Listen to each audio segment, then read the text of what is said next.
Hola, hola, mi nombre es Laura Karina Bernal Porcayo y en esta ocasión vamos a hablar sobre las funciones del cerebro. Seguramente alguna vez te has preguntado, ¿cómo es que el ser humano conoce y aprende? ¿Por qué recuerdo lo que hice ayer o por qué no? ¿Cómo el saber de las funciones me va a ayudar a ser un mejor docente? Estos cuestionamientos los analizaremos en esta cápsula informativa. Comencemos. Primeramente, el cerebro humano es una configuración de configuraciones integrado por sistemas y por circuitos y redes que se comunican entre sí y con otros circuitos y redes pertenecientes a otros sistemas configurados. ¿Cómo es esto? Vamos paso a paso. El cerebro humano tiene capacidades superiores que nos diferencian de las otras especies. Presenta pliegues que forman una serie de depresiones irregulares. Cada cerebro de cada persona es diferente. Los pliegues o surcos varían de un cerebro a otro. El cerebro contiene billones de células y millones de neuronas y trillones de conexiones que permiten el funcionamiento cerebral.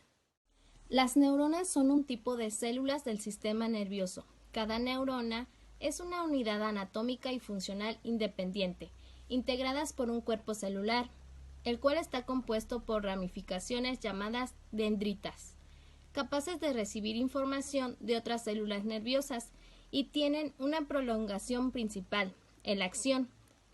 Conduce información hacia otras neuronas por medio de los neurotransmisores, como si fuera una corriente eléctrica, ya que las neuronas no se conectan entre sí.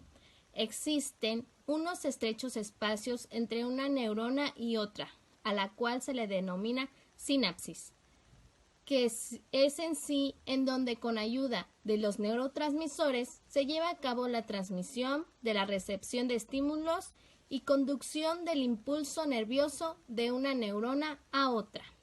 El cerebro se divide en dos hemisferios por una fisura longitudinal, teniendo así un hemisferio derecho y uno izquierdo. El control del cuerpo por parte de los hemisferios es cruzado, es decir, el hemisferio derecho domina la mitad izquierda del cuerpo y el izquierdo la derecha. Cada hemisferio tiene una función diferente. El hemisferio derecho se dirige a la parte emocional, actúa más con la comunicación no verbal, dotado de sensibilidad y capacidad espacial.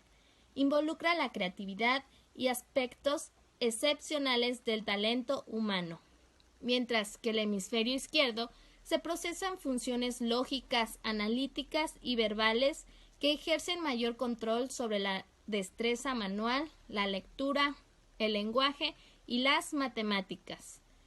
Esto no quiere decir que mientras desarrollamos actividades que involucren el lenguaje, dejemos de utilizar el hemisferio derecho, sino que la mayoría de las actividades que realizamos requieren la intervención conjunta de las funciones localizadas en los dos hemisferios. Los hemisferios cerebrales a su vez se dividen en 4 lóbulos: el lóbulo frontal, temporal, parietal y occipital. El lóbulo frontal se encarga de los movimientos voluntarios de los músculos, en la llamada corteza motora, del lenguaje, inteligencia y personalidad. El lóbulo temporal se gobierna en ciertas sensaciones visuales y auditivas. En el lóbulo parietal se asocian con los sentidos del tacto, gusto y el equilibrio. En el lóbulo occipital se reciben y analizan las informaciones visuales. Dando respuesta a la pregunta ¿cómo es que el ser humano aprende o conoce? Tenemos que, gracias a los circuitos formados por las células nerviosas, el cerebro es capaz de procesar información del mundo exterior y del propio cuerpo. Esto quiere decir que recibimos la información por medio de los sentidos, la vista, el oído, el gusto, el tacto y el olfato. Los estudios neurológicos han encontrado que la primera región cerebral por la que pasan las señales sensoriales procedentes de los ojos o de los oídos es el tálamo, que se encarga de distribuir los mensajes a las otras regiones de procesamiento cerebral. Desde allí, las señales son dirigidas al neocórtex.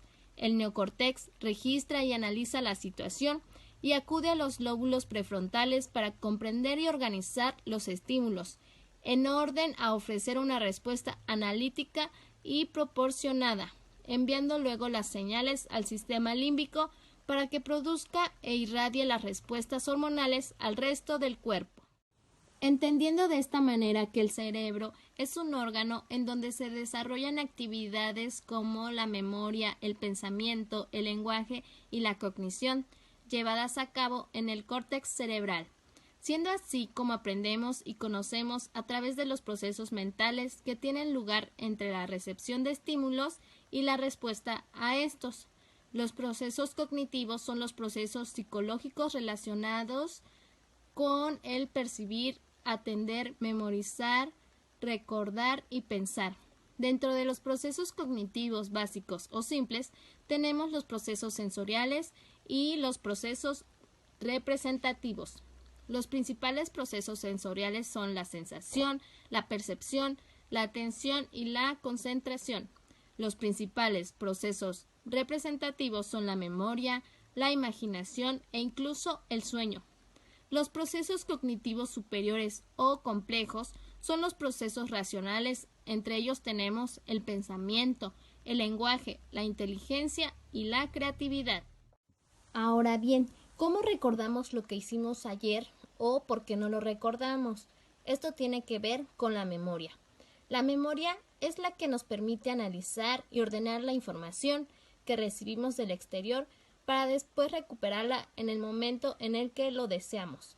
La memoria permite retener experiencias pasadas y según el alcance temporal se clasifican convencionalmente en memoria a corto plazo, consecuencia de la simple excitación de la sinapsis para reforzarla o sensibilizarla transitoriamente, por lo que muchas veces tendemos a olvidar. Y la memoria a mediano plazo y largo plazo es consecuencia de un reforzamiento permanente de la sinapsis.